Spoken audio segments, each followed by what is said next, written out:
ambulances, health care personnel questions, a lot of stress that was placed because of this pandemic on the county. On June 1st, we committed to a new process, a new protocol to help support the county in their efforts. Began the process of decompressing their hospital system. Over 650 patients were moved out of Imperial County hospitals into surrounding and neighboring communities. And in some instances, we even brought patients here into Northern California. We approached our strategy in the county more as a strike team, more as a unified command approach, something you would see more traditionally as it relates to how we organize and construct our approach to dealing with other emergencies like wildfires and the like. That process took shape again in the beginning of June at a time when we had transmission rates, positivity rates north of 30% in Imperial County. In fact, it peaked at 30.3%. You can see on this graph the number of cases reflected in Imperial County in the blue line, substantially outpacing the number of cases in the rest of the state. This graph certainly presents itself as a spike in cases in Imperial County.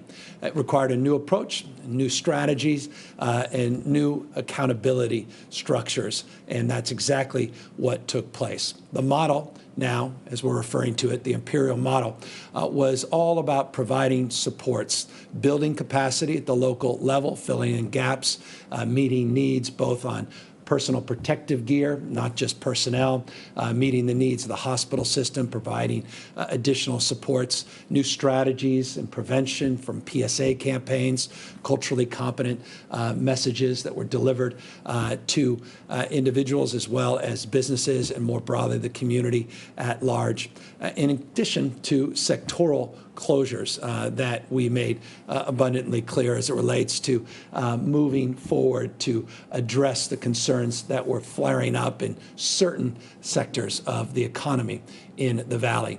You can see on this slide the number of cases as they began to spike. We began to intervene. So you can see the medical personnel that we began to send in around June 3rd. Where we worked with not only state and county and local officials, but broadened that support by getting a lot of federal supports as well from a number of federal agencies. You can see after those interventions were put into place, again, beginning with the decompression of the hospital system as a foundational principle, more targeted supports, and some additional sectoral changes as it relates to returning to a stay-at-home order. You can see that line spiked and substantially began its decline. 30.3%, yesterday's positivity rate, still high, but at 11.2%. A successful approach, one that requires constant vigilance, one that we're continuing to engage in, but one that long-windedly is now become a model in terms of our approach, the Imperial approach in other parts of the state. Last week, where we last joined each other, I began the process of announcing strategies in the Central Valley, in 8 counties in the Central Valley, for the obvious reason you can see exampled here on this chart. We're starting to see not only an increase in the positivity rates. I mentioned last week where I made some announcements about our interventions in Central Valley that we saw positivity rates on the lower end in Fresno at the time at 10.7%. And peaking around Tulare at a 17.7% rate. Not where we were in Imperial, but we don't want to see it go to where Imperial went. And that's why we felt it was appropriate to intervene using the information, using the experience, the best practice, the data collection, the approach in Imperial, and beginning that approach in the Central Valley. Why the Central Valley? Well, again, this slide underscores the concerns. You're starting to see the hospitalization and ICU rates increase, not just positivity rates in the Valley, outpacing the rest of California. And if you ask me today what our biggest area of concern in a state as large as ours, it is indeed the Central Valley. We're seeing stabilization in other parts of the state. You'll see some declines in a moment when I make presentation, including some stabilization and some modest declines in Southern California. The Central Valley, again, reinforced by this slide, reinforced by our presentation in Stockton last week, in our announcement last week, is indeed the area of our most important targeted interventions. We are, again, doing everything we can to fill in local gaps and working with counties to assess their current dashboard as it relates to data collection, identifying whatever gaps may exist or persist in their respective communities. But more important than anything else, identifying partners, not just partners from governmental agencies, again, federal agencies. 5 out of the 8 Department of Defense medical teams are deployed now in the Central Valley. Again, federal partnerships, but also developing private partnerships, critical to develop partnerships with employers, critical to develop partnerships with non-governmental organizations, nonprofits, NGOs, to, again, build capacity and build our collective response with a unified command approach to addressing the concerns in the Valley. And so that's exactly what we highlighted last week. We built that partnership to include $52 million of new resources for disease investigation, for contact tracing, and for our isolation and quarantine efforts. In addition to that, we have been able to, and I want to thank the Sierra Health Foundation in particular, they have been able to organize a collective effort, $6.5 million of additional resources that philanthropy has brought to the table to supplement or increase, rather, the $52 million contribution that we announced last week. And this is for rent, supplies, really helping individuals with utility bills and the like, again, focusing on the most vulnerable and the most vulnerable families. And remember, this is, and Dr. Galley's made this abundantly clear in a number of his presentations, we've made it abundantly clear over the course of the last number of months as well.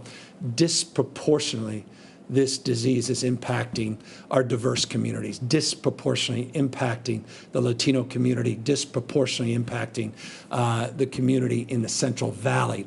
And so when we talk about the Central Valley, I hope we can really paint a picture in terms of our consciousness of how impactful this has been on the Latinx community. And that's why our targeted interventions disproportionately are focusing on essential workforce, on farm workers, on critical workforce and hospitality, retail sector, and the like that is being impacted by this disease. And so I wanted to begin today, as we left off last week, reinforcing the merits of the approach we took in Imperial County, recognizing, again, good enough never is, recognizing, as I do, as we do, that the effort is ongoing. There's a constancy to our focus. There's not just a passing interest in these efforts. They're not episodic. There's a full-blown commitment to follow through, to bend this curve, to suppress the growth, and ultimately extinguish this virus, which is indeed our long-term goal, or at least mitigate its impacts through therapeutics and vaccination. As it relates to the efforts statewide to do the same, I want to give you some good news, and that is our number of positive cases yesterday was 5,739. That is a one-day number. And again, I've made this point abundant over the past, and that is I don't look to one-day numbers. They go up, they go down. There's some weekend reporting often that is example on Mondays. That's why the 7-day average becomes even more important. And that 7-day average, you'll see, at 7,764. That 7-day average, by the way, is down roughly 21.2% from the previous 7-day average. That's good news, 21.2% decline. The last time you saw a slide like this, the number was north of 9,800 daily average cases, 9,859 to be exact. So from 9,859 cases, 7-day average from a week ago, now down 7,000 764, a 21.2% decline from our previous reporting period. Again, that's case numbers, and I caution folks, look, I've said this in the past, others have said this, some for different purposes than the purpose which we reinforce this. As we increase our tests, you're going to see an increase in case numbers. I caution people not to focus as much on that, but to look at positivity rates and look at hospital rates and ICU rates in the state of California. They become more profoundly significant from the perspective of mortality, from the perspective of our healthcare delivery system and our capacity. We want to test as many people as we can, but the purpose of the test is not just to show a number. It's an effort to have a sense of where the community spread is, how we can mitigate that spread, how we can help support our contact tracers, isolate, quarantine people, and ultimately mitigate the impact to our hospital system and into our ICUs. And so that's why the positivity rate, this number, if you've watched these presentations, you're very familiar with this slide. This positivity rate is so important. Here is extending on the narrative of some early good signs. 21.2% decline in the 7-day average total number of positive cases, but the positivity rate is also seeing a decline as we've increased our daily average tests. And you can see the number, 126,000, almost 127,000 daily average tests, about 140, just shy of 149,000 tests yesterday, a little bit more than that the day prior. We actually reached 177,000 tests a few days ago. But our average daily tests continue to go up. The good news is the total number of people testing positive is now going down. We have gone down to 7%. This reflected in this slide over a 14-day period shows that 7.5% number that we presented to you on multiple occasions, now again tracking down to 7%. This is the 14-day number. I often provide you the 7-day positivity rate. That last time I was with you, we made a presentation formally with you where I shared slides, which was on the 24th of July, not the presentation in Stockton last week. The 7-day positivity rate was 7.8%, got to about 8% at its peak. The 7-day positivity rate is lower now than the 14-day. It's down to 6.1%. So 14-day positivity rate reflected in the slide, 7%. The 7-day positivity rate now down to 6.1%. It's not where it needs to be. It is still too high. But again, it is good to see this number trending down, not trending up. Not surprisingly, as we see positivity rate begin to trend down, increased number of people being tested, percentage of people being tested relative to the numbers being tested lower. We're now, not surprisingly, seeing hospitalizations go down modestly, 10% decrease in the total number of positive cases in our hospitals over a 14-day period, 10% decrease. The last time I shared slides with you, we had seen a 9% increase. Remember, it was as much as 50% a few weeks back over a 14-day period. So 50%, 50% growth. Now we're seeing 10% decline. Last slide set we shared with you over a week ago showed a 9% increase. So again, a decline in total hospitalizations. Not surprisingly, you'll see the healthcare system capacity with total number of patients declining. It's just shy of 9% of our total capacity. It's holding relatively steady, not increasing, as you've seen in some previous slides. Hospitalizations go down. We encourage to see ICU admissions also trending down. Last slide deck we provided, 11% increase in ICU admissions. You'll see reflected in this slide, 5% decrease in ICU admissions. So again, these are statewide numbers. It does not reflect the reality in the Central Valley. It doesn't necessarily reflect the reality where you're living in a particular county, a particular part of the state, but the overall trend, both Again, positivity rates, hospitalizations, now ICUs, is showing a decrease from where we were over a week ago. Encouraging signs, but 1 week does not make a kind of trend that gives us confidence to generate headlines. We are looking forward to that, and we'll need to see another few weeks of this kind of data to come in to feel more confident about where we are as a state. The good news is we do feel confident in our critical care capacity.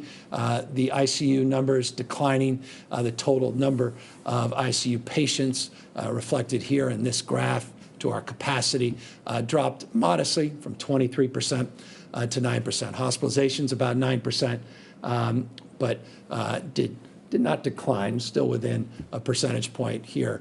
We were able to see modest decline over the last reporting period when we presented this slide deck. 38 counties are now on our monitoring list. You'll recall 37 counties when we announced that Santa Clara County was added to our list when we were in Stockton last week. Now 38 counties. This includes San Mateo County on the list. 58 counties in the state of California, though, again, these 38 counties represent the vast majority of the population in the state. And this county monitoring this is profoundly important to all of you that live in those counties as it relates to the sectoral guidelines we put out, more restrictive in these counties than in other counties, and certainly more restrictive as it relates to reopening our schools. Goal ultimately is to get off this list for 2 weeks, and that gives us some confidence based on CDC guidelines, our own experience here in the state of California, to consider making modifications, and certainly along the guidelines that we put out as relates to our public education system and private school system as well. That 14-day period is foundational in terms of any subsequent modifications to distance learning, which is foundationally required in these 38 counties. I'll conclude, as always, to encourage people, if you are living with an individual who's tested positive for COVID-19, that is incredibly important because of mixed families, multi-generational families. We're seeing a lot of spread now in people's backyards, their front yards, as well as in their living rooms. And that's why we thought it important to remind people of the importance, if you are living with someone who's tested positive or has come into contact with someone who's tested positive, please stay at home. Don't share items. Do the kind of disinfecting that is foundational in terms of mitigating the spread of this disease. We'll continue to highlight this area of focus as it continues to be one of the more challenging and vexing areas in terms of mitigating the spread of the coronavirus. Accordingly, we remind you, as always, the most important non-pharmaceutical intervention you can make is wearing these masks. Again, doing everything in your power to physically distance yourself from people that are not part of that cohort in your household. Continue to wash your hands more broadly and minimize mixing. I just want to reinforce this. It needs to be reinforced even more. Minimize mixing to the extent possible. Again, that mixing could occur in your backyard, your front yard, but also, again, in your living room when you bring people outside your immediate household over, extended family members, or just generationally, you are connecting with loved ones and mixing in a way that can increase the likelihood of the spread of the virus. And so that's the update for the day. I want to just make one final point of reference, and it's an important one, and that is total number of deaths in this state has increased over the course of the last few weeks. This, again, for us is a point of obvious concern, and for the family members, each and every life lost is devastating, and our heart goes out, including a young person in Fresno that lost their lives, a teenager.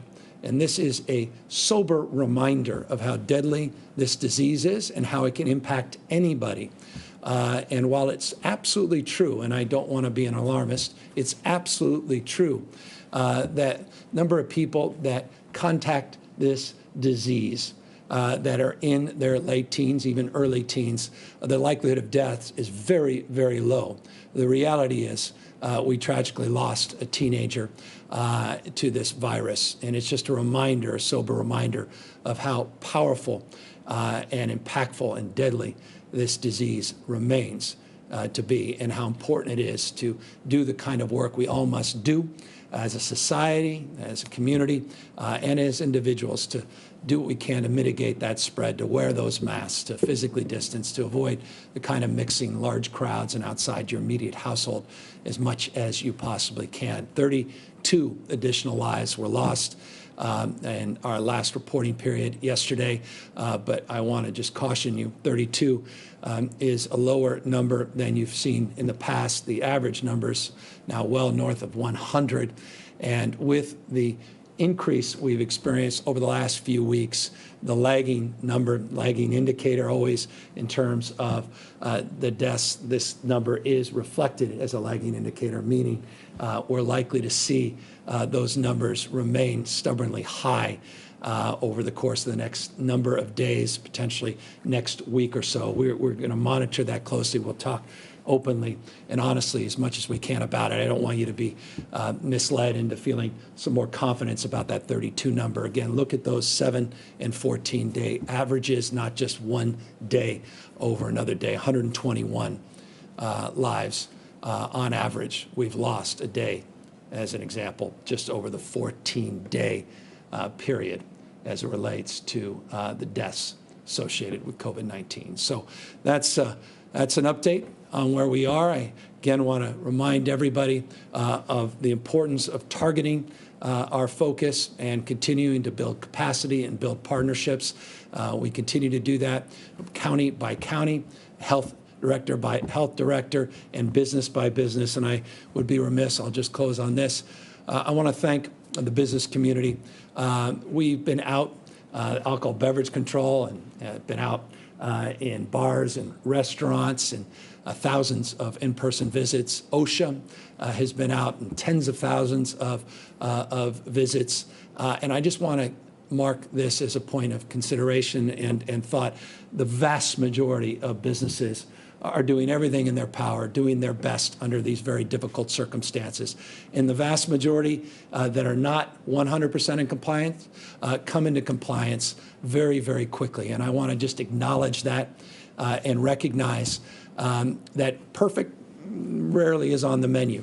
And people are doing their best under extraordinary circumstances, both as individuals, as customers, as employers, their employees, and it's example in all the outreach that's been done and the incredible compliance that we've seen. We haven't seen it everywhere, and we are putting out citations, and obviously this is being advanced at the local level as well substantially from an enforcement frame, including enforcing on mask mandates as well, local government taking the lead in that space and amplifying some of the efforts that are happening at the state level. But I do just want to acknowledge how the business sector is doing, and under credible circumstances, how grateful we are to all of you that are represented in that respect, and to all of the employees and customers that are doing their best as well under very trying and difficult circumstances. With that, of course, we're happy to answer any questions. Katie Orr, KQED.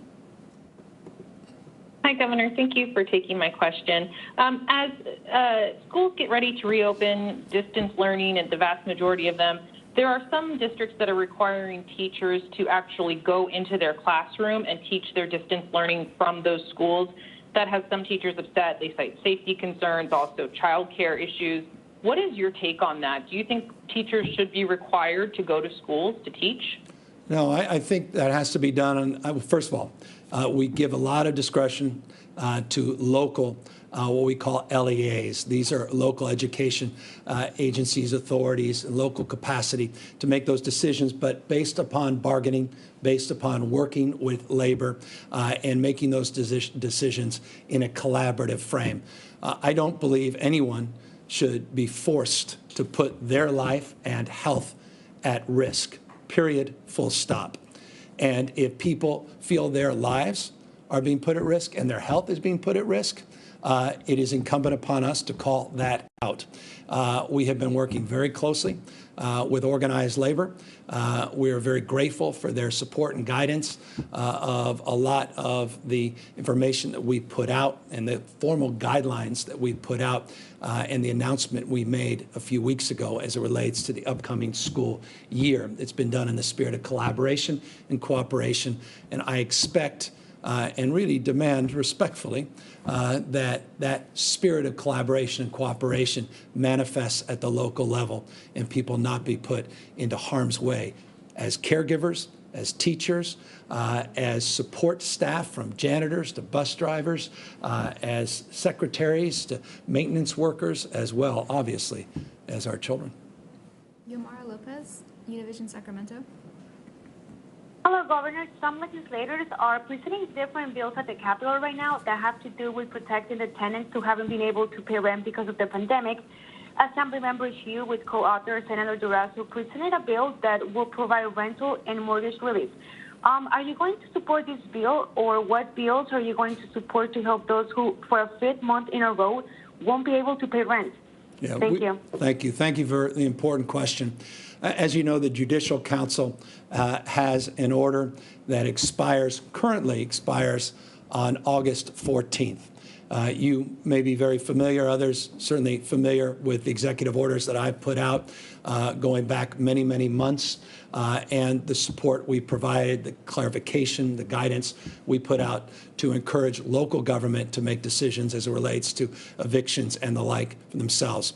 We are actively, and this is specific to your question, we are actively engaged with legislative leadership, actively engaged on a number of these specific bills, and we are working, have been for a number of weeks, my team and representative staffs in the legislature to see where we can find common ground to move forward with the kind of acuity and focus and determination that's required of the moment. We deeply recognize people's anxiety. We deeply recognize what's at stake. And as a consequence, the spirit of collaboration, I assure you, is alive and well with not only the authors that you referenced, but their respective leadership that demonstrably is committed and focused to this. So we are engaged. The legislature's back in session, and we are working in real time, and we're working against that clock, that August 14th clock, as it relates to the Judicial Council's decision to put this back in the hands of the legislature and the executive branch, and we'll be up to that task. Adam Beam, AP. Governor, you had said that there would be a process for elementary schools to apply for a waiver so that they can have classroom instruction, even if they are in a county on the state's monitoring list. But there's still no process, and some schools that are interested in applying say that time is running out. So when will the details of this waiver process be revealed? This afternoon. And we've been working very closely with many of those same officials that expressed concern. We have been engaged a very collaborative process over the last week in particular. There were some modifications that were made last week based upon the impact, rather the input from many in the educational field, not just our health field as well. So this afternoon. Jim Roop, Westwood One News. Thank you very much. Good afternoon, Governor. A question for Dr. Galley, too. But first of all, for you, we hear that contact tracing is very, very important in helping to slow or stop the spread. But yet we don't hear much about contact tracing here in the state. So could you update us on what is happening with that process of contact tracing? And then for Dr. Galley, if he could clear up when people need to get tested if they believe they might have been exposed. If you are in a gathering, or if you find yourself you may have been exposed on Sunday because there were people that were around you, would Monday's test show that you're positive? When are you actually infected that a test would show whether you're positive or negative accurately? You know, we've been hearing also about vitamin D and the boost of the immune system. That's resurfacing again, so if we can clear up if that means anything, I'd appreciate that. Thank you. No, I appreciate the questions. Dr. Galley will be up here in just a moment. Let me just say a number of things, and we've made a number of presentations over the course of the last number of months as it relates to our partnership with UCSF, our partnership with UCLA to train a cohort of contact tracers. We announced a few weeks back that we have trained over 10,000, meeting our phase 1 goals of contact tracers. We made additional modifications to our approach and the protocols relating to contact tracing based upon the increase in the total number of positive cases statewide that required a modification of some of our original strategies related to contact tracing, including, by the way, making available contact tracers. And this is fundamental in terms of keeping our children and teachers safe in the upcoming school years when we do reopen for in-person learning, which is foundational and is ultimately our goal and our commitment if we can mitigate the spread and see a decline in the spread of this disease, but to make available to the school districts in partnership with local health officials these same contact tracers. We have a new database system. We've been very fortunate to have the opting in of the vast majority of counties into the statewide database system. It's a system that is also being utilized and deployed in some other states, including Massachusetts, and that provides the ability in real time to share information in this space. With that, let me ask Dr. Galley to provide you a little bit more information about the contact tracing, talk a little bit about vitamin D, and talk about when indeed someone who may have been exposed, what is that gestation period for determining if indeed they have tested positive or indeed are a carrier, even asymptomatic carrier of COVID-19. Dr. Galley.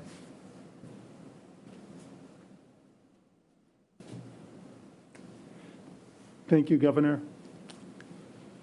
So with contact tracing, as we've talked about over the last couple of weeks, as we build up our contact tracing workforce across the state, really building upon what our counties had in place pre-COVID and really building upon their own efforts to increase their contact tracing workforce, coupled with that important disease investigation part where people with trained skills in public health and epidemiology try to understand where the case originated from, not just identifying those close contacts so that we can make sure people who need testing, who need to quarantine or isolate, do so in a safe, supported way for the appropriate amount of time. So we continue to build up that workforce in anticipation that as we continue to do the things we know reduce our case counts, we build up that workforce so that we match them and we can begin to identify all new cases and support those so that they don't become big outbreaks as we try to reduce transmission. Your excellent question about when somebody should be tested. About 3 weeks ago, we unveiled a new testing prioritization criteria, not just who should be tested, but which labs should be run first. We've been experiencing increased turnaround times for our labs in California as a result of widespread testing across the nation. Those big national labs were seeing their turnaround times go up pretty high. So we wanted to make sure that we had the sickest people, the people with the most clear and obvious COVID symptoms, get their tests run first. So the first thing to say is if you are at all symptomatic with COVID-19-like symptoms, we encourage you to get tested immediately. Reach out to a provider if you have one. Go to the covid19.ca.gov website. Go to our testing page and sign up for a test there. We think that should happen immediately. If you are a close contact, that means somebody who spent 15 or more minutes, 6 or so feet closer to somebody who's known COVID positive, let's say in an indoor gathering where you're not, unfortunately, using a mask. We know that the masks protect quite a bit in reducing transmission. If you're experiencing symptoms, you should go immediately and get tested. If you're not and you're a close contact, waiting about 2 days roughly after that contact, I think is probably the best time to go get tested. But what we always say is a negative test today tells you that you were negative at this moment. It doesn't mean that you aren't going to be positive the next day or even the next hour. So we encourage you, if you're a close contact to somebody who's positive and you've been exposed, that you do what we've recommended in terms of quarantining, self-quarantining for that period of 14 days. It's absolutely important. As it relates to vitamin D and other things to enhance your immune system, as a physician, we always want people to practice good, healthy behaviors. Make sure that you get your rest, that you eat well, that if your doctor or somebody's recommended vitamins, that you take those in order that we make sure that everyone is as well positioned and suited to fight off not just COVID-19, but anything else that might be mixing around the community. And this is especially an important message. And yes, it's not too early to start talking about flu. I know a number of our healthcare partners across the state are thinking about the upcoming flu season as we prepare to have flu vaccines made available in a number of our clinics and our workplaces. And as we think about COVID-19 on the one hand and flu on the other, we're really trying to make sure that everybody is as healthy as they can be to be able to fend off either one of these important infectious diseases. Thank you, Dr. Galley. Next question. David Baker, Bloomberg News. Yes, Governor, I wanted to ask, now that we are seeing some progress in the positivity rates and the hospitalizations, what do you think is making the difference here? Is it enforcement actions at the local and the state level, as you were talking about? Is it people taking mask mandates more seriously, or the advice not to gather more seriously?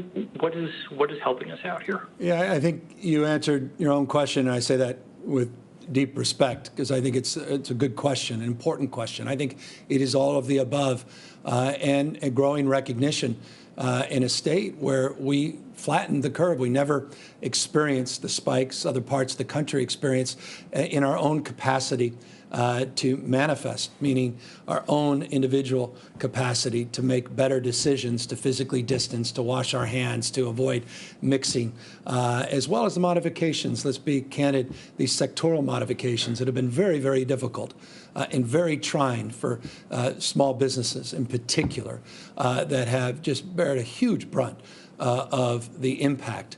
All of these things in total have made the impact, at least as it relates to what we're experiencing recently. That said, these are just a few days. 5 out of 6 days, we've seen a decline in ICUs. We've seen some stabilization in most parts of the state, though not in every part of the state. Central Valley being the obvious area of concern, and hospitalizations is encouraging. At the same time, we can quickly find ourselves back to where we were just a few weeks ago, a month ago, with significant increases if we do not maintain our vigilance, if we do not maintain our focus and our commitment. Again, this virus is not going away. It's not just going to take Labor Day weekend off. It's not going to take Halloween off or the holidays off until we have quality of therapeutics, until we have a vaccine.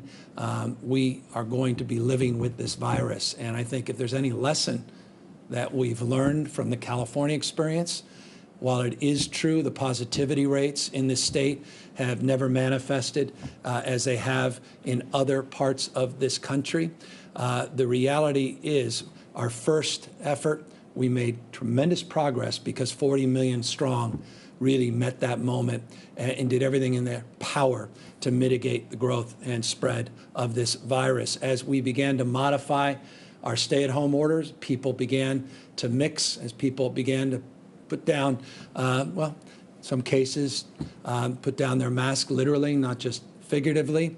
We started to see that case rate grow. We started to see the background rates begin to grow, the community spread begin to grow, and so we had to tighten that back up. So let us not make that, let's not relive that experience again as we work again our way through the first wave of this pandemic. We anticipate the second wave in the fall, and that second wave also challenged by what Dr. Galley just said as it relates to flu season on top of COVID-19 likely having a resurgence in that second wave around the same time, and the impact that can have and the stress that can have on our system. And so all of this is just a reminder of the vigilance that is required of the moment. Justin Gardner, SF Chronicle. Thank you, Governor. Several states from Hawaii to New York, states with lower case rates, have implemented orders to require visitors to quarantine for 2 weeks. Why has California not done that? Can the state really get a handle on this and keep it if you're not quarantining people that are coming in from hotspots? Well, I think the numbers we presented today prove that we can get a handle on it. The numbers that we experienced, the ability over the course of the pandemic going back many, many months, we never did a statewide moratorium on people coming into the state, and yet we were able to mitigate the growth of the spread early on, and you're now seeing this modest decline that we've exampled here today. So to the extent, and again, I've been very honest about this, open about it in previous questions, and I appreciate yours, we will consider that if we feel it's necessary, critical, and important. But at the moment, based upon the progress we have made, we feel we can get our arms around this in a judicious way. Again, the key is when you do come in to this state, that you abide by all the rules and regulations that our health officers have put forth, the rules and regulations that many of you are very familiar with, and that is incumbent upon all of us to exercise that kind of vigilance and promote an educational environment. And that's what you're seeing with our PSA campaign, increased efforts around raising awareness so everybody is made more familiar with the rules and regulations and practices accordingly. NBC Bay Area. Yes, thank you. Governor, what do you tell the businesses that have said to us they feel like they're in a bad ping pong match? Santa Clara County, for example, they opened up, and 2 days later they shut down. San Mateo County, they opened up 2 weeks later, they had to shut back down. They hire people, they've got to lay people off. They're not certain, some of them, that they can survive.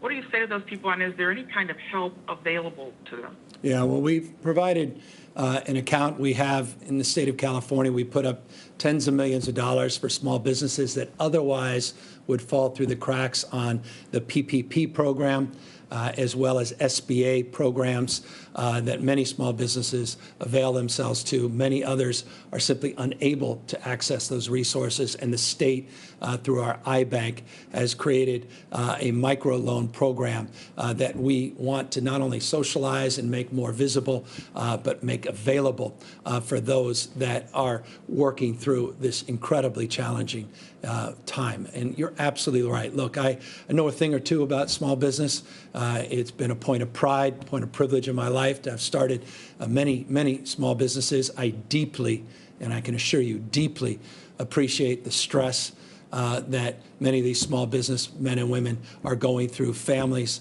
that are literally on the line, and the impact it's having in terms of their dreams and their future and their health. And I can only express deep empathy as well as gratitude and a resolve for all of us to do what we can to mitigate the spread of this disease. The sooner we do that, we can get our kids back to school. The sooner we do that, we can get back to some semblance of modified normalcy as it relates to being able to open up our businesses with some expectation that they can remain open so they don't have to go through this whipsaw back and forth, back and forth. And so deep respect, deep empathy, and let me just, in terms of being a little bit more prescriptive, offer this: covid19.ca.gov. covid19.ca.gov is our resource site. And if you are one of those business representatives that has just been exampled, please go to that site, avail yourself to the resources on that site, learn about what we are making available in our state through our iBank, what GoBiz, which is our business wing of our state, GoBiz, what they avail in terms of supports to help mitigate your stress and anxiety. There are all kinds, there's a suite of resources beyond just the direct business loans that the state has. There's also a lot of local resources on top of that, clearly, in addition to the federal resources. We're trying to supplement that through philanthropy, and so we want to make sure that you at least take a look at that site, try to get in touch with some of our key personnel, and we can see what we can do to address your unique, because every business is unique circumstance. Jeremy White, Politico.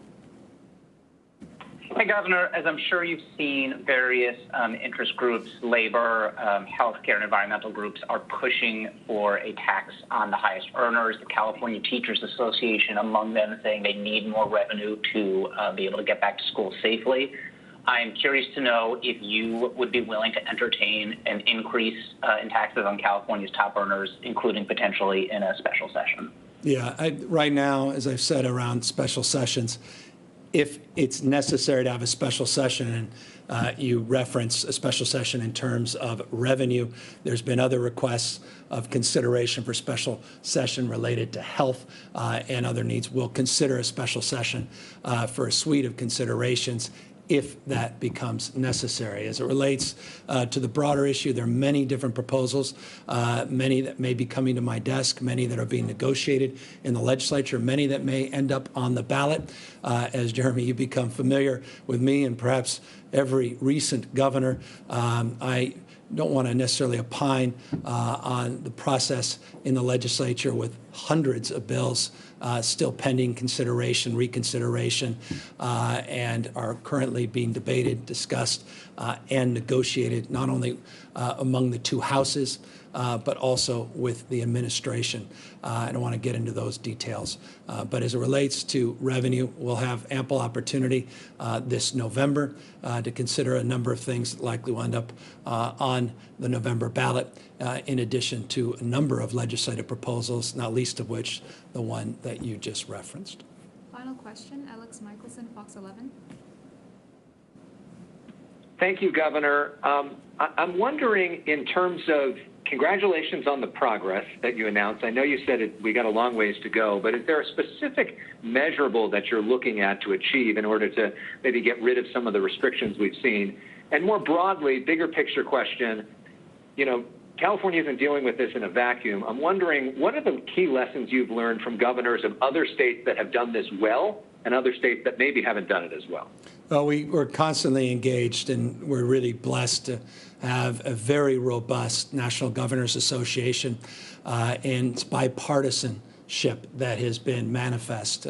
Governor Hogan, the current chair, soon to be the ex-chair, new chair will be coming in this month, a Republican governor from Maryland who's just been an outstanding partner to governors all across the state, making that organization available, sharing best practices in real time, providing resources to really drill down on the merit of your question, looking at procurement strategies, looking at testing protocols, looking at contact tracing, and the like. And so across the spectrum, we've been able to resource one another, pick the brains of our respective colleagues, as well as connect, as we have more formally, as you recall, with our Western states approach, where they have the ability now in real time, we have the ability in real time through that partnership to engage. Our chiefs of staff have consistent, I think it's a weekly now, calls where they're comparing and contrasting best practices, discussing things that they're considering, their respective governors and administrations are considering in terms of announcements or approaches, and really getting feedback in real time. It's turned out to be an extraordinarily robust partnership, and turned out partnership is working in ways that perhaps people did not anticipate in the beginning. And so it's just an example to give you a sense of the kind of work that we're doing in the spirit of collaboration and sharing of best practices and practices, frankly, that all of us want to push to the dustbin.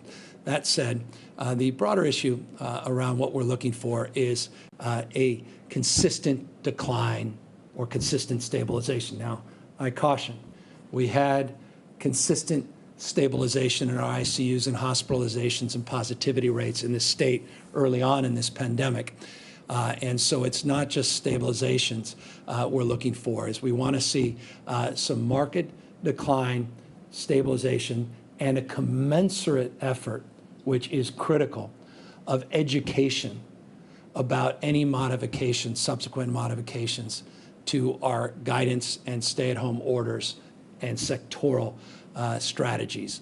What I think is the most important thing that I've reflected on the last number of months, I've made this comment in the past, is that when we began to modify our stay-at-home orders, we were focused, as understandably we needed to be, with industry and employers, and we needed to be equally focused in educating the public about what these modifications were and were not. And so a big and focused education campaign around mitigating the spread of this virus and transmission of this virus after we've seen a decline, stabilization, is foundational in terms of any subsequent efforts to reopen.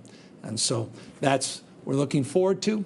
And based on this last week, we believe we will once again experience that stabilization as long as people continue to practice the physical distancing that they're so familiar with, wear a mask, do your can on sanitation, avoid or at least minimize as much mixing as you possibly can. I appreciate everybody's good work. I thank them for the, well, everything we presented here today is because of you and your commitment, your resolve, and your hard work. And so I just want to extend appreciation for your patience, your perseverance, and your faith and devotion to this cause of mitigating this disease, ending this pandemic here in the state. Look forward to catching back up, sharing some updated information in the next day or two. Thank you, everybody.